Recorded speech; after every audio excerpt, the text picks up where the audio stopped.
Yo, what up? It's your boy Chad back with another video, back on Angel Time. First, I want to ask you guys if you guys can hit the like button for me. It doesn't cost you guys a thing, but it means everything to me. And if you guys are liking the content, subscribe to the tribe. Makes sense. If you guys looking at the title of the video, I named it, What is my favorite book of the Bible? What is my favorite book of the Bible? And first, I want to say that all books in the Bible either have a scripture, a story, a character, or some type of meaning behind the book itself that fascinates me. And all of us in this journey, like, we all come from different backgrounds, different upbringings, different ethnicities, like, and we're all in different seasons of our lives. So I would say that this can be my favorite book now, but in 5 years, 10 years, 20 years, when I'm in a different season and when I have a different mind, I can have another favorite book. So yeah, so let's first get into what is my favorite book of the Bible, why is it my favorite book, and what I learned from it. So let's get it. So here we go. What is my favorite book of the Bible? You guys really want to see it? You sure you want to see it? Let me show you. You ready?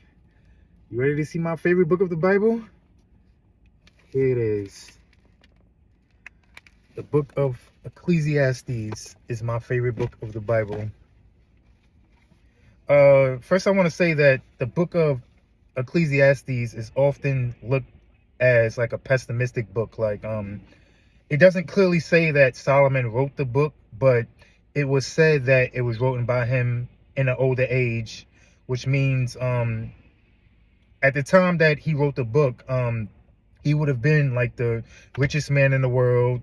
He would have been famous. He would have had the strongest military. He would have had the best economy, and he would have had 700 wives and 300 concubines at that point. So basically, if it was Solomon that wrote that book, like, he would have basically had it all when he wrote the book. But like I said, it's often looked at as a pessimistic type of book. So what will make a man that had it all write a pessimistic type of book? Like, so that fascinates me in itself. And I know that in the thumbnail I put it's not Proverbs, first because that I know a lot of people favorite book is Proverbs. So I just wanted to put that out there. Like, no, it's not mine, it's a lot of people's. But Proverbs is my second, I would say, second favorite book.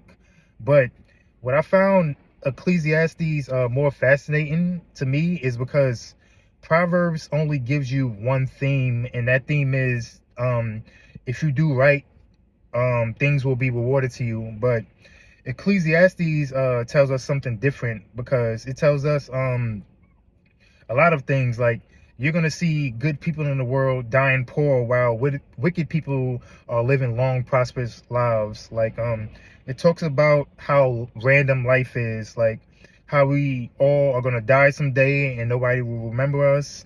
It talks about how life is all vanity. In fact, it uses in the book, the word vanity is used 38 times in the book, and the context of the word vanity means meaningless or pointless.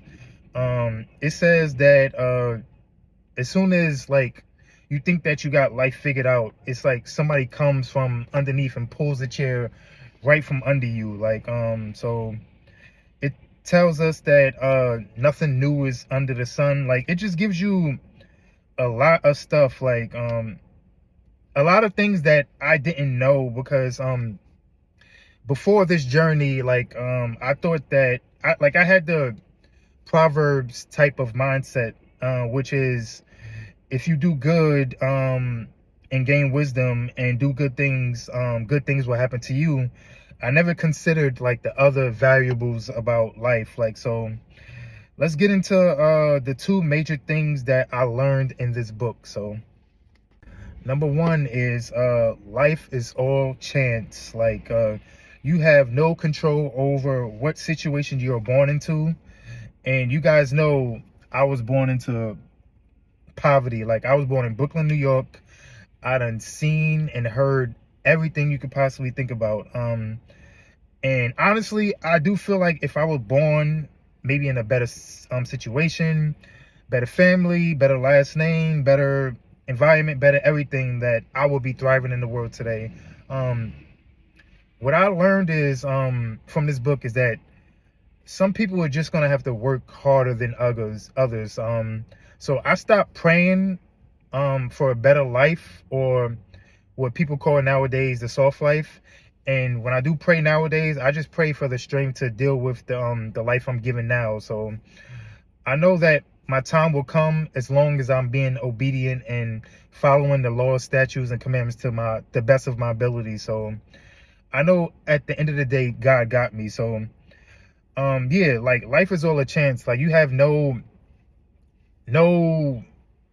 anything in life. Like you can never put your finger on anything, because just when you think that you have life, like that's when, like they say, life is like smoke. Like when you blow it out, like it's like a straight pattern or whatever like that.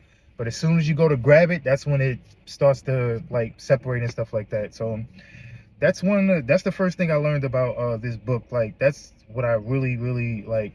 Like life is a chance. Like you have no control over what you're born into, but you just have to make best of what you got. So that's what I learned from number one. Life is all a chance.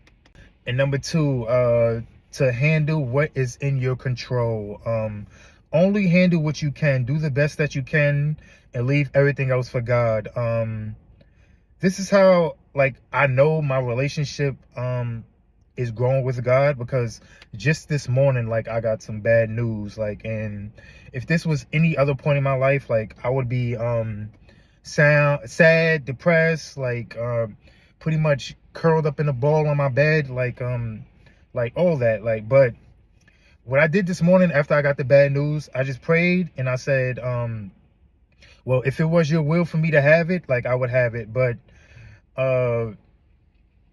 knowing that God is in my life now, and I talked about this in previous videos, that God is the all-seeing, all-knowing. So knowing that God took this away from me, I know that God has something 100 times better than this. So like I said, if it was for me, I would have it. If it's not in his will, then why am I stressing out about it? And that's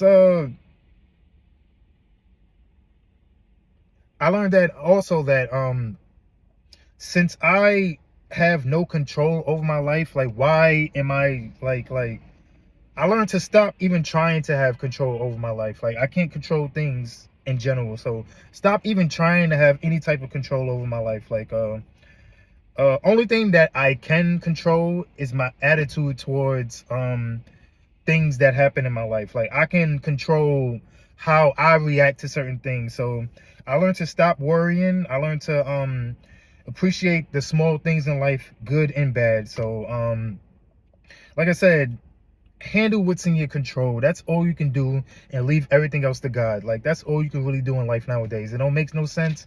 You stressing, you worrying, you losing hair, or you lose, like, you getting into it with your significant other or your other family members. It doesn't make no sense. Like, having God in your life, like I said, he's the all-seeing, all-knowing. So what do I have to stress out about? So that's number two.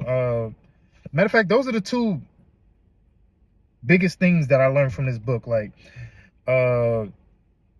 life is all chance, and two, to handle what's in your control. So yeah, those are the two things. Those are the two biggest things I learned from this book.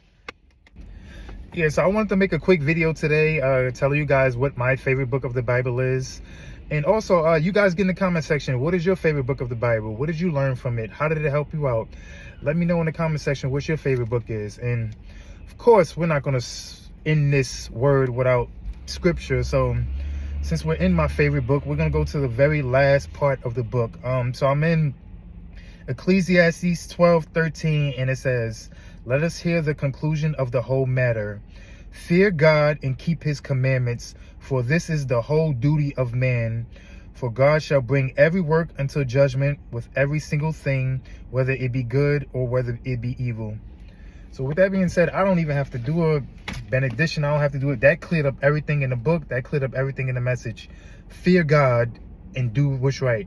So with that being said, First get right with the Most High, then get on angel time.